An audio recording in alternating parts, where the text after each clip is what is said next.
हो गया हम लोग का फाइनेंशियल डिसीजन खत्म कि हम लोग फाइनेंस कहाँ से करें, या डिबेंचर या इक्विटी शेयर या प्रेफरेंस शेयर।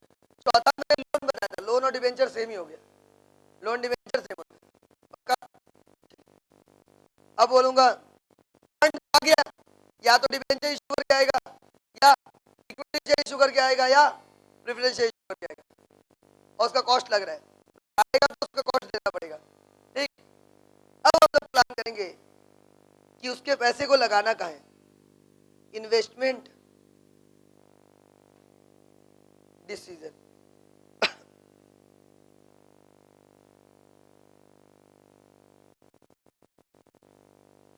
एक था बेटा फाइनेंशियल डिसीजन, के बाद था इन्वेस्टमेंट डिसीजन। क्या है फाइनेंशियल डिसीजन में? क्या था, कितना रुपया चाहिए पहले बताओ, बोले ना, आई थिंक तो मैंने यहाँ लिखाया था, कितना चाहिए बताओ। ठीक, फिर कहाँ से आएगा ये पता लगाओ, फिर उसको सही तरह से इकट्ठा करो, मिक्स करके मिला जुला कर, कुछ डिवेंचर कुछ इक्विटी, फिर फाइनेंस ले लो। लेने के बाद का प्रोसेस है कि कहाँ इन्वेस्ट करें। तो इसका भी कुछ पॉइंट है। पहला, identification of various investment opportunities. Next, identification of investment required.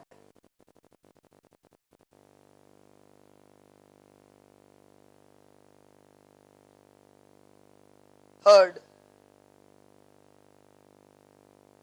projection of returns। सबके बारे में बताएंगे, चिंता मत करिएगा, पहले लिख लीजिए, मैं भी लिख रहा हूँ, साथ साथ में आप भी लिख लीजिए, क्योंकि मैंने एक पिक्चर देखा था, हम साथ साथ हैं, तो हम लोग 2-3 महीने तक साथ साथ हैं। और फिर मैंने एक और पिक्चर देखा था, कल हो ना हो, तो अभी हम साथ साथ हैं, फिर कल हो ना हो, फिर आप बोलेंगे हम आपके हैं कौन।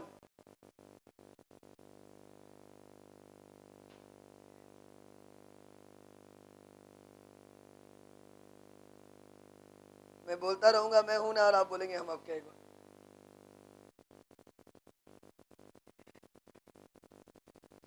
जो बच्चे वीडियो देखेंगे वो ध्यान रखेंगे, ये मैं जो बोल रहा हूँ वो सब कॉपी नहीं करना है, जो मैं लिख रहा हूँ वो कॉपी करना है।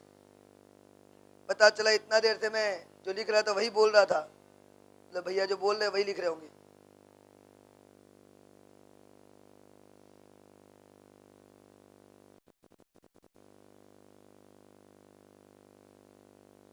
क्या लिखा मैंने? Identification of various investment opportunities, identification of investment required outflows, projection of returns inflows, finding whether the inflow are equivalent to the desired return or not, selection of best one, it is done by following, ये following है, following capital budgeting।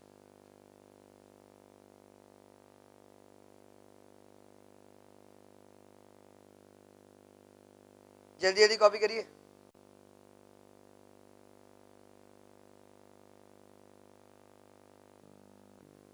हाँ, copy कर लिए होंगे आप लोग।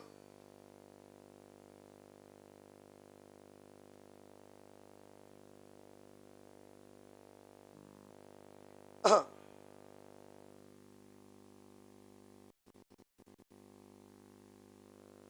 हाँ मैंने क्या लिखा है? Investment decision, identification of various investment opportunities, identification of investment required, various investment होने में कई जगह इन्वेस्ट करने का आपके पास अपॉर्चुनिटी रहता है, आप कहीं भी रुपया लगा सकते हैं। तो पता लगाइए मार्केट में कहाँ कहाँ रुपया लगाया जाए, ठीक है ना। कुछ बिजनेसमैन लोग रियल एस्टेट में पैसा लगाते हैं, कुछ बिजनेसमैन लोग बैंक में पैसा लगाते हैं। तो there are many investment opportunities. आपके आंख के सामने हमेशा 10-15 अपॉर्चुनिटी रहता है कि कहाँ रुपया लगाया जाए। तो पहले 10-15 को आइडेंटिफाई करिए, आइडेंटिफाई मैंने लिखिए, पता लगाइए कहाँ कितना इन्वेस्ट करना पड़ेगा। बहुत जगह ऐसा होता है बेटा जहाँ छोटा इन्वेस्टमेंट चलता ही नहीं है। एग्जाम्पल, आपको बिल्डिंग बनाना है, मान लो जमीन खरीदना है 10 बीघा कलकत्ता में, अगर आपके पास 5-10 लाख रुपया खरीद पाएंगे? नहीं खरीद पाएंगे, श्योर। तो पहले आप पता लगाइए कि अपॉर्चुनिटी क्या क्या है, और वो जो अपॉर्चुनिटी है वो आपके लायक है कि नहीं है। अपॉर्चुनिटी तो 1.5 करोड़ है, 200 करोड़ अपॉर्चुनिटीज है पूरे इंडिया में। आप अपॉर्चुनिटी ढूंढने जाएंगे ना तो आपके पास रुपया कम पड़ जाएगा और इन्वेस्टमेंट प्लान उसका 200 करोड़ रहेगा, 200 गुना रहेगा, नहीं रहेगा क्या? तो आपके औकात मतलब आपके हैसियत के लायक, आपके लेवल वाला अपॉर्चुनिटी क्या है वो आप लीजिए। जितना पॉकेट में रुपया रहेगा, जितना फंड रहेगा वैसे ही ना इन्वेस्ट करेंगे भाई। तो आप अपना वाला अपॉर्चुनिटी लिखिए, अपने लिमिट के बाहर। एक कहावत है, एफएम में बहुत कहावत बोलते हैं, मेरा हाथ है, जितना पाओ नहीं, जितना बड़ा चादर हो उतना ही पाँव फैलाना चाहिए, ठीक। तो चादर खरीदने का पैसा जितना है ना उतना ही पाँव फैलाने का मतलब होता है जितना पॉकेट में फंड है उसके हिसाब से सारा अपॉर्चुनिटी जो आपके लिमिट में आता है उसको लिखिए। लिखने के बाद आप ये बताइए कि आपको कितना रुपया लगाना है। तो जो रुपया लगाना है उसके हिसाब से आप अपॉर्चुनिटी को लेंगे। ये हो गया 2 पॉइंट। पहला, अपॉर्चुनिटी कितना सारा है, बहुत सारा है, उसमें से मेरे लिए हमको कितना रुपया लगाना है वो वाला अपॉर्चुनिटी को साइड करेंगे और रिमेनिंग को भूल जाएंगे क्यों उसमें हम रुपया लगा नहीं सकते। तो 10 अपॉर्चुनिटी है, 6 मेरे लेवल का नहीं है, हटाओ, 4 मेरे लेवल का है, चारों को लिख लेंगे। अब चारों में हम लोग ढूंढेंगे कि मेरे को रिटर्न कितना आ रहा है। मैंने कहा था मेरे पास 10 अपॉर्चुनिटी आई थी, 6 मेरे लेवल का नहीं था, 6 लाख रुपया मेरे पास नहीं है, 6 इन्वेस्टमेंट बड़ा इन्वेस्टमेंट है, 4 इन्वेस्टमेंट मेरे लायक था, तो हम चारों पे रुपया लगा सकते हैं। चारों में से कोई एक पे रुपया लगाएंगे, है ना। चारों में से सबसे ज्यादा रिटर्न किस में आ रहा है, चारों में से सबसे ज्यादा रिटर्न किस में आ रहा है ये देखना है।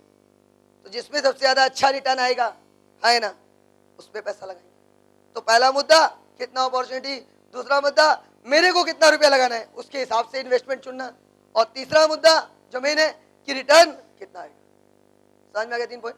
यही 3 पॉइंट है हम लोग का। Identification of investment opportunities, identification of investment required, outflow जितना तुमको करना है, थर्ड प्रोजेक्शन ऑफ रिटर्न, कितना इनफ्लो होता है, clear. Fourth, find whether inflow are equivalent to our desired return और नॉट। आज जो मेरे को मिल रहा है चारों से रिटर्न, वो मेरे इच्छा का रिटर्न है कि नहीं। ऐसा तो नहीं है मेरे को इच्छा है 10% रिटर्न का और मेरे को मिल रहा है 8% रिटर्न, तो हम वहां पे पैसा नहीं लगाएंगे। एग्जाम्पल दें, मेरे पास 1 करोड़ रुपया, कितना रुपया है ना, तो 1 करोड़ रुपया मैं बैंक में रख के रखा हूं। कहां पे रख के रखा हूं? बैंक। बैंक वाला हमको मान लो 3.5% ब्याज देता है। कितना रुपया ब्याज हुआ साल का? 3.5 लाख। तो मेरा डिजायर्ड रिटर्न तो 3.5 लाख से बेसी होगा, आई थिंक सो। अगर वो 1 करोड़ हम कहीं और लगाएं तो, अगर ये 1 करोड़ हम अपने बिजनेस में लगाएं तो हम एक्सपेक्ट करेंगे कि नहीं कि हमको 3.5% से ज्यादा रिटर्न मिलेगा? नहीं करेंगे क्या? क्यों? क्योंकि हम चुपचाप घर में बैठे रहे, सोए रहे ना, है ना, अपना बाल बच्चा लोग से बात करें, अपनी वाइफ को घुमाएं, है ना, अपनी वाइफ के साथ तारम मूवी, पुराना घटिया मूवी फिर से जाए।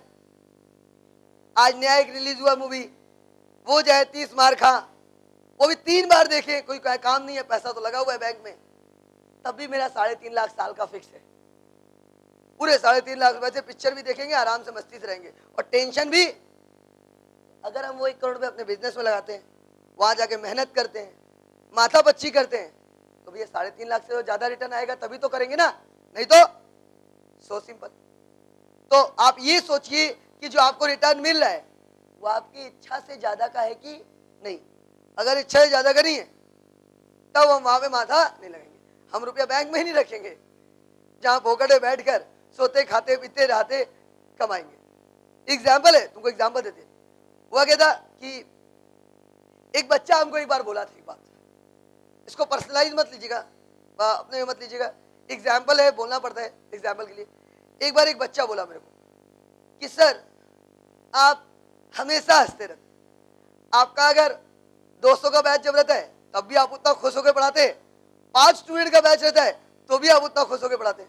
और हम आपको 11 में देखे थे, जब हम लोग 3 लोग बैठ के पढ़ते थे ना, तब भी आप इतना ही मस्ती से पढ़ाते थे, एक से एक एग्जाम्पल दे देकर। समझ में नहीं आया सर, माँ सब लोग बोलता है ज्यादा होने पे ज्यादा खुशी होता है, कम होने पे कम खुशी होता है। अब हर चीज में खुश रहते हैं। रीजन क्या बताए? रीजन होता है डायरेक्ट इनकम और indirect income. What in by direct income, what in by indirect income. Rohit Pandey का डायरेक्ट इनकम है ट्यूशन फीस, आपको पढ़ा के मेहनत करके कमाता है ना, श्योर। और रोहित पांडे का इनडायरेक्ट इनकम कई सारा है, कई सारा। कितने कंपनी में हम पार्टनर है वो हम बताएंगे नहीं, कितने कंपनी के हम शेयर होल्डर है वो हम बता नहीं सकते, कितने लोग के हम वर्किंग पार्टनर है, कहां कहां हम रुपया लगा के रखे हैं। हर टर्म में 6 महीना में कमाते हैं और एक सही इन्वेस्टमेंट करते हैं। अभी ना आज के बाद अगर हम चुपचाप खाली बैठ जाए ना, चुपचाप कुछ नहीं करें, आराम से चेयर पे बैठे सोए, ट्यूशन पढ़ाना छोड़ दे, तो मेरा पूरा खानदान और मेरा बाल बच्चा लोग का पढ़ाई से लेकर उसका शादी करने तक का खर्चा उस इन्वेस्टमेंट से मिलेगा मेरे को। कुछ नहीं करेंगे हम, खाली सोएंगे। बाल बच्चा बोले मत पढ़ो, सो, वो भी खाएगा पिएगा घूमेगा फिरेगा, बस वो इन्वेस्टमेंट को जहां किया हुआ वहां छोड़ दे। क्यों? एक सीए का इन्वेस्टमेंट है, चार्टेड अकाउंटेंट ब्रेन एक इन्वेस्टमेंट करता है कि हाँ ऐसा जगह इन्वेस्ट किए जहां पे टेंशन है ही नहीं, रिटर्न ज्यादा आना ही आना है, बस री इन्वेस्ट करते रहो। इसको बोलते हैं बेटर इन्वेस्टमेंट, गुड इन्वेस्टमेंट, है ना। एक सही इन्वेस्टमेंट आपको जिंदगी भर तक छुटकारा दिलाता है मेहनत करने से, है ना। क्लियर हो गया? और उसी इन्वेस्टमेंट में से कुछ कुछ रुपया निकाल कर हम अपने ट्यूशन में इन्वेस्ट कर रहे हैं। ट्यूशन में इन्वेस्ट क्या करें? आप लोग के आंख के सामने इसी 6 महीने में मैंने बगल वाला रूम लिया। कुछ साल पहले मैं छोटा सा रूम में पढ़ाता था, मैंने यहाँ वाला रूम लिया, यहाँ पे मैंने प्रोजेक्टर लगाया, बगल में मैंने टीवी लगाया, फैन लगवाया, बेंच लगवाया, इतना अच्छा जो एसेसरीज आपके अगल बगल में वो सब लगाया। खर्चा लगता ना भाई, है ना। एक क्लासरूम को सजाने में सिर्फ स्टूडेंट को सिर्फ बैठाने का 2 से 3 लाख रुपए खर्चा है, मालूम है? मिनिमम सिर्फ बैठाने का, पढ़ाने का नहीं, बैठाने का। क्यों? जिस बेंच पे बैठे आप, मैंने कहा था पर्सनलाइज मत लीजिएगा, जिस बेंच पे बैठे उस बेंच को बनाने के लिए लग जाता है 50 से 60 हजार रुपया, 60-70 हजार का तो बेंच ही लग जाता है। जिस एसी का आप हवा खाते हैं वो एसी का भी मिनिमम सस्ता एसी लेंगे तो 25 हजार रुपए का एसी है। ओके, इंस्टॉलेशन चार्ज आपका अंडरग्राउंड में कराते 10 से 12 हजार इंस्टॉलेशन चार्ज, यानी आप 2-3 एसी लगाए 1 लाख रुपए तो उसमें लग गया, अप्रोक्सीमेटली 1 लाख बेंच में लग गया, उसका रंगाई पुताई कराते पूरा लाख रुपए, 2 लाख रुपए तो ही हो गया। इसमें सिर्फ आप बैठे हैं, अभी तक क्लास चालू नहीं है। तो रोहित पांडे 2 लाख रुपया अपने बिजनेस में लगाया, क्या सोच के लगाया?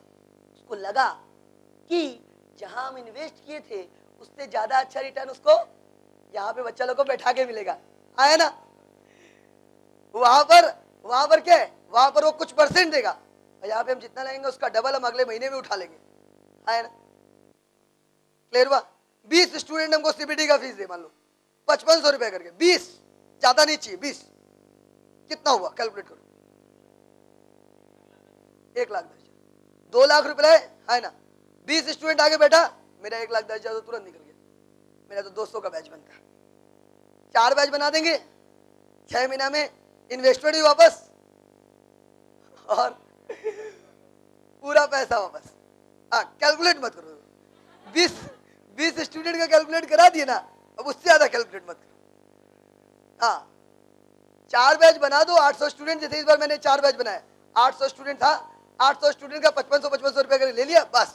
और तुम लोग तो सब बोनस में हो, आईपीसीसी बीकॉम तो मेरा बोनस है, कुछ खास ही नहीं।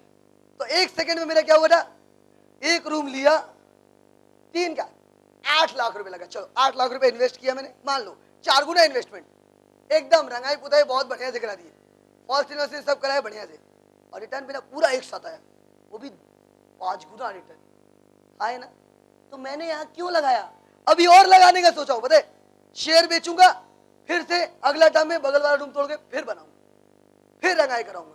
अभी छुट्टी आएगा पूरा क्लास को पेंट कराएंगे। क्यों कराएंगे? हमको मालूम है रंग अच्छा रहेगा, है ना। बाहर जाके बच्चा लोग ऐड करेगा, देख गुरु रंगाई करा लिया पांडे जी। आया ना? एक तरह से मेरा नाम को वो लोग गलत यूज कर रहे हैं, लेकिन मेरा ऐड हो रहा है। ऐसा बोला, अरे गुरु पता है पंडित जी अंकल आ लिए रूम में, अब फिर खराब करेंगे उनका। अब 200 लोग अगर एक बार में बात बोलता है, 200 लोग के कान में जाता है, हमको तो 10% स्टूडेंट चाहिए, खाली 20 स्टूडेंट उसका, क्योंकि 200 तो ऑलरेडी है, जगह तो है नहीं ना, 20 आ जाएगा तो काम हो जाएगा, है ना? तो ये हो गया बेटा। तो ये इन्वेस्टमेंट प्लान है, ये होता है बुद्धि, और कुछ नहीं। यहीं पर अगर हमको ट्यूशन से इतना इनकम नहीं होता ना, तो कभी भी हम अपना इन्वेस्टमेंट तोड़ के यहाँ रुपया नहीं लगाते, क्योंकि मेरे को डिजायर्ड रिटर्न से बहुत ज्यादा मिल रहा है, इसीलिए हम अपना दिमाग ट्यूशन में लगा के रखें। हर 2 महीना में सोचते रहते हैं, स्टूडेंट को बोलते हैं कोई जगह हो तो बताना, परचेज कर लेंगे, रुपया दे देंगे, कोई बात नहीं। क्यों? बोलने का मास्टरी है। असली में अभी ये बिजनेस बूम पे है, जैसा आप जानते हैं।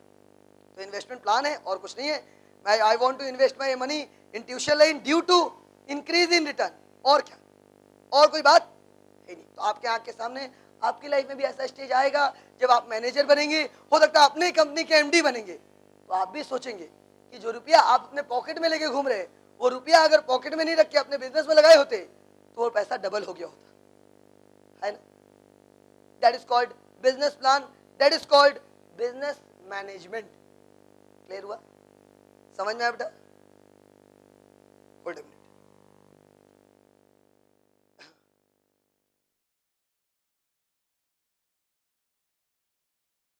तो लास्ट वाला पॉइंट के लिए बहुत ज्ञान दिए, क्योंकि बहुत इंपॉर्टेंट चीज था। आप जितना रुपया लगा रहे हैं उससे रिटर्न से बेसी आपको रिटर्न मिल रहा है, तो आप वहीं पर लगाएंगे जहां पर आपको ज्यादा रिटर्न मिलता है। Mind it. Selection of best one, selection of best one, मैंने कहा था ना, मैंने ही बेस्ट वन को ही सिलेक्ट किया है, जैसा आप लोगों को लगता होगा। Done by following capital budgeting. ये क्या फॉलोइंग कैपिटल बजटिंग है? बताते हैं फॉलोइंग कैपिटल बजटिंग का मतलब क्या है। It is done by following capital budgeting, यानी बेस्ट वन कैसे सेलेक्ट करें।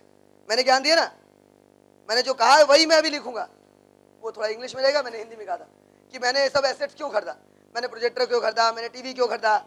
आज आपको पता नहीं, हर ट्यूशन सेंटर में, हर ट्यूशन स्टूडेंट को थोड़ा सा प्रॉब्लम होता है ना, उसके बगल में टीवी लगा देता है। दिखता नहीं बेटा, कोई बात नहीं, टीवी देख। हम भी लगाने का सोचे थे, मैं बोर्ड में पढ़ाता था ना जब, तो मैं प्रोजेक्टर नहीं लगाता। मतलब क्या यार, 100 स्टूडेंट बैठता है, 125 स्टूडेंट बैठता है, क्या प्रोजेक्टर लगाएंगे, कम से कम 200 तो प्रोजेक्टर लगाने का समझ में भी आता है, इन्वेस्टमेंट गड़बड़ है। तो हम सोचे थे कि पीछे टीवी लगा देंगे, हम पढ़ाते नहीं टीवी में वहां पे। लेकिन फिर हमको लगा नहीं यार, इसमें एक तो फायदा है, ऊपर नीचे कर लेंगे, है ना। अब कोई बच्चा टीवी देखेगा वो डिससेटिस्फाइड रहेगा, छोटा रूम में टीवी लगा हुआ है, तो सब कुछ सोच के चलना पड़ा, तो हम प्रोजेक्टर लगे। तो ये हम लोग क्यों लगा रहे हैं? आप लोग के फैसिलिटी के लिए। एक दिन बच्चा पीछे बोला, नहीं दिखा, प्रोजेक्टर लगा दिया। एक दिन बच्चा बोला भैया प्रॉब्लम हो रहा है एसी का, ठीक है भैया एसी का पूरा लाइन ही चेंज करा दिया। भैया इसमें प्रॉब्लम हो रहा है, ठीक है जाओ वो करो। भैया ये ऐसा दिक्कत है, भैया बेंच में प्रॉब्लम है। मैं पीछे सेंटर में पढ़ाता था, बच्चा लोग बोले कि भैया ये बेंच जो है वो भैया ठीक नहीं है, बेंच भैया पैंट में लगता है इसका कील लग जाता है।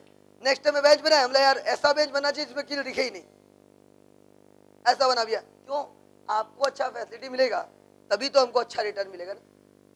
तो रुपया जो है, हाँ बेटा, वो कील खोज रहा है क्या? नहीं मिलेगा बेटा।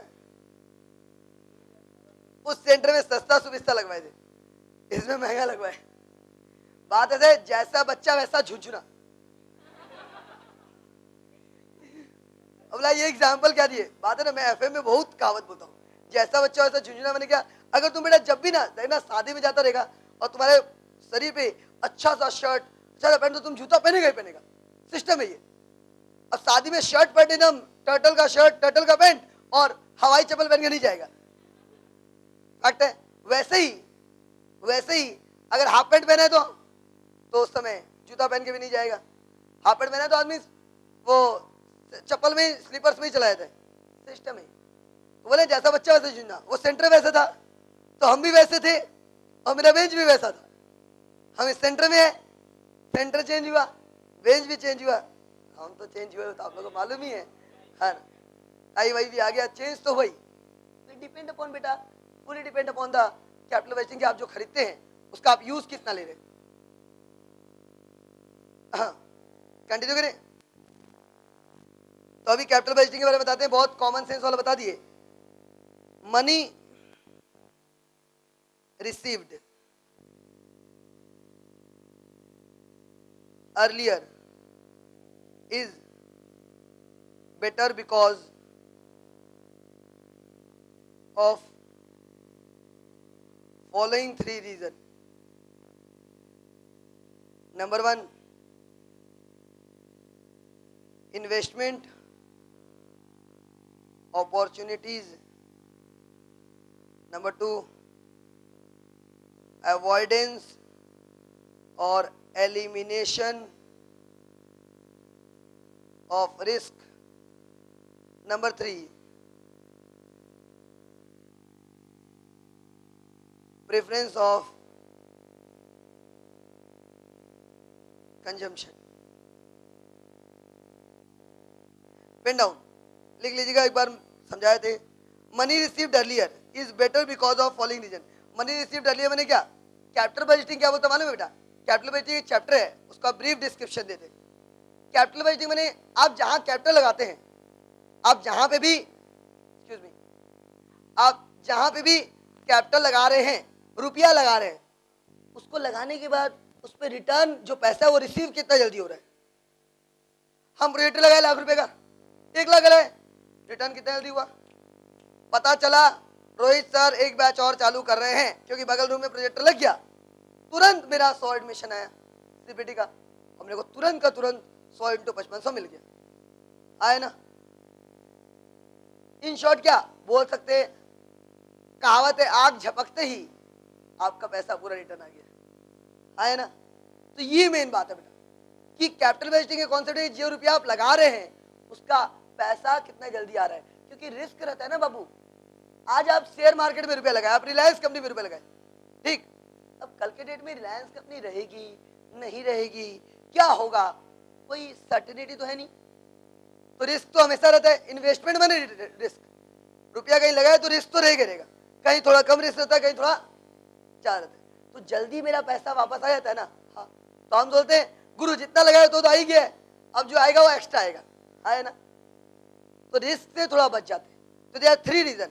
पहला इन्वेस्टमेंट अपॉर्चुनिटीज है तो वहीं लगाइए, और दूसरा क्या, अगर आपके पास पहले इन्वेस्टमेंट अपॉर्चुनिटी क्या, मान लो हम लाख रुपए लगाए और तुरंत का तुरंत 2 दिन 3 दिन बाद ही में वो 2 लाख मिल गया, तो 2 लाख रुपए कहीं और लगा सकते हैं ना. फिर आप कहीं 2 लाख रुपए लगाए, 2 लाख में फिर से हमको 2-2.5 लाख रुपया 2 महीने बाद ही रिटर्न मिल गया वहां से, और एक्स्ट्रा आ रहा है, 2 लाख तुरंत मिल गया, तो हम क्या करेंगे? 2 लाख का 3 लाख मिला, तो हम क्या करेंगे? दूसरे जगह पे उसको लगा सकते. तो पहला फायदा होता है जल्द से जल्द अगर आपका पैसा कुछ एक्स्ट्रा करके रिटर्न आता है तो आप कहीं और भी इन्वेस्ट कर सकते हैं. ठीक, इसके लिए एक एग्जांपल देंगे, अपना एग्जांपल बहुत दे दिए. इंश्योरेंस में एलआईसी का एक मनी बैक पॉलिसी था और एक इंडोमेंट पॉलिसी था, दोनों इन्वेस्टमेंट है. मैं कंपनी के लैंग्वेज में नहीं, पर्सनलाइज अपने लिए बोला हूँ. रोहित पांडे के पास 2 अपॉर्चुनिटी था, उसके पास बहुत पैसा था, वो एलआईसी में एक इंडोमेंट पॉलिसी करा सकता था या मनी बैक. रोहित पांडे ने मनी बैक कराया. कई लोग मनी बैक ही कराते हैं. क्यों मनी बैक इसलिए कराता है? अभी का आदमी लोग का ब्रेन हो गया है कि गुरु मनी बैक मैंने जितना लगाएंगे 5 साल बाद उसका कुछ पोर्शन हमको मिल जाएगा, 40% या 50% या 70%. तो वो जब मिलेगा तो अच्छा है, अगर फिर लगाना होगा तो फिर लगा देंगे उसी में, नहीं लगाना होगा तो दूसरे जगह के लिए तो रहेगा ना, पॉकेट में रुपया रहेगा तब तो ब्रेन चलेगा. तो मनी बैक का मतलब था 5-5 साल पे रिटर्न मिलेगा. क्या मिलेगा? 5-5 साल पे. और इंडोमेंट का नियम था 20 साल बाद एक साथ रिटर्न मिलेगा. तो आदमी कहां जल्दी जा रहा है? 5-5 साल पे रिटर्न. आए ना? मैक्सिमम लोग वहां जा रहे हैं. क्यों? 5 साल बाद कुछ पैसा आएगा तो उस पैसे को हम क्या करेंगे बेटा? और अपॉर्चुनिटी है ना, इच्छा होगा तो फिर से एलआईसी पे लगाएंगे, नहीं इच्छा होगा तो अदर इन्वेस्टमेंट है. तो इन्वेस्टमेंट अपॉर्चुनिटीज मिल जाता है. यही कारण है जनरल सेंस का बात कर रहे हैं. अभी सारा इंश्योरेंस पॉलिसी वाला जो है ना, जितना इंश्योरेंस पॉलिसी वाला है, वो जब आता है आपके पास, कई लोग के पास आया होगा, कई लोग के पास नहीं आया होगा. जिनके पास आया उनको मालूम है, जिनको नहीं मालूम है आप सुन लीजिए. वो आगे क्या बोलता है? आगे बोलता है अबू मैक्स इंश्योरेंस है, बहुत जबरदस्त है, आप 3 साल तक मिनिमम जमा करिए. 3 साल तक 30,000 90,000 जमा करेंगे,